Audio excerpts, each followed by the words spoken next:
نچھاور کریں گے. جیسے کہ حدیث پاک ہے نبی کریم صلی اللہ تعالی علیہ وسلم کا فرمان عالی شان ہے, میرے آقا نے ارشاد فرمایا کہ دنیا کے اندر محبت کرو بھی تو اللہ اس کے رسول کے لیے, کسی سے دوستی بھی کی جائے تو اللہ اس کے رسول کے لیے, اور کسی سے دشمنی بھی کی جائے تو اللہ اس کے رسول کے لیے. دوستی اور دشمنی یہ دونوں پہلو, دوستی بھی اگر کسی سے کرنا ہے تو اللہ اس کے رسول کے لیے کرنی ہے, اور دشمنی بھی کسی سے کرنی ہے تو اللہ اس کے رسول کے لیے کرنی ہے. عزیزان محترم, اگر کوئی شخص یہ کہے کہ میں یہ ساری چیزیں مانتا ہوں لیکن میں تعلقات رکھتا ہوں ان لوگوں سے, میں تعلقات رکھتا ہوں ان سے, اور پھر میں وہاں بھی جا کر نماز پڑھتا ہوں, میں ان کے پیچھے بھی اقتدا کرتا ہوں, میں ان کے پیچھے بھی سجدے کرتا ہوں, تو پھر یار یہ تو پھر تو دوغلی بات ہو گئی, یہ تو دھوکہ دینے والی بات ہو گئی خود اپنے آپ کو. یہ تو سچی بات نہیں ہے نا, یہ تو محبت کی پکی دلیل نہیں ہے, یہ محبت کی پکی دلیل نہیں ہے دوستو. اس لیے کہ اگر مان لیجئے ایک راستے کے اندر, ایک دنیاوی مثال کے اعتبار سے سمجھاتا ہوں, ایک راستے پہ آپ کھڑے ہیں یا ایک راستے سے آپ کا گزر ہو رہا ہے, اب دو چار چور اچک کے لوگ وہاں سے دوڑتے ہوئے آئے اور انہوں نے آپ سے کچھ بات کی یا کچھ مسئلہ کچھ پوچھا, راستہ پوچھا یا کچھ بھی آپ سے پوچھا یا کچھ نہ پوچھا, بس آپ کو سلام کیا, آپ کو چلتے چلتے جو تو ہاتھ کیا یا سلام کیا یا کچھ تو بھی آپ سے ملاقات کی, اور ان چوروں کے پیچھے پولیس لگی ہو وقت کی. آپ آگے بڑھے, وہ چور چلا گیا اور آپ وہیں کھڑے ہو, وہ جو چور تھے چار پانچ جو اچکے تھے وہ تو چلے گئے تم سے ہاتھ ملا کر, سلام کر کے چلے گئے.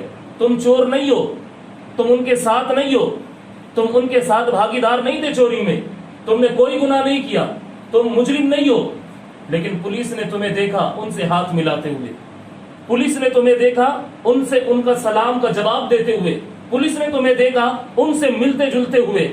پھر پولیس آ کر آپ کو کیا کرے گی؟ پکڑے گی نا. تم کہو گے کہ لاکھ میں بات کہتا ہوں کہ میں ان کے ساتھ نہیں ہوں, لیکن پولیس تو کہے گی کہ میں نے اپنے آنکھوں سے دیکھا. اگر تو اس کے ساتھ نہیں تھا تو اس نے تجھے سلام کیسے کیا؟ تو اگر ان کے ساتھ نہیں تھا تو پھر تو نے اس کے سلام کا جواب کیسے دیا؟ اگر تو اس کے ساتھ نہیں تھا تو پھر تو وہ رک کر تجھے ملا کیسے؟ تو نے بات کیسے کی؟ پھر اب صرف یہ ملاقات, یہ میل جول, یہ سلام, یہ کلام اور یہ رکنا, یہ ٹھہرنا, یہ بات کرنا اتنا مہنگا پڑا کہ چور تو بھاگ گیا لیکن چور کی ساری سزا اس شریف آدمی کو مل گئی. اب وہی حال ہوگا قبر کے اندر بھی.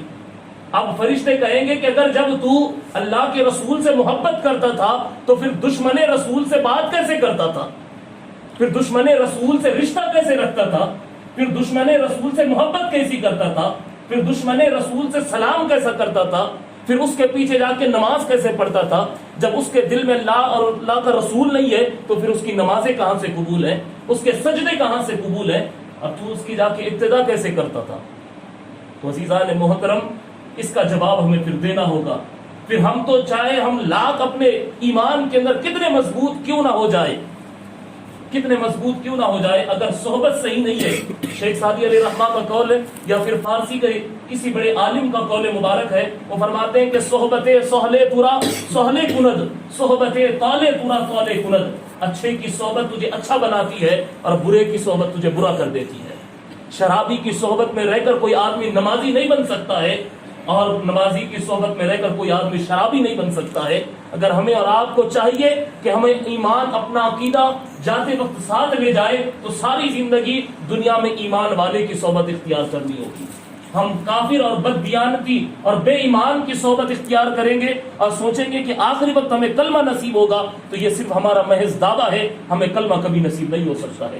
عزیزان محترم, یہ دعا کرے رب کی بارگاہ میں کہ ہمیں بدعقیدوں کی صحبت سے بھی اللہ محفوظ رکھے اور ایمان والی زندگی اور ایمان والی موت نصیب فرمائے.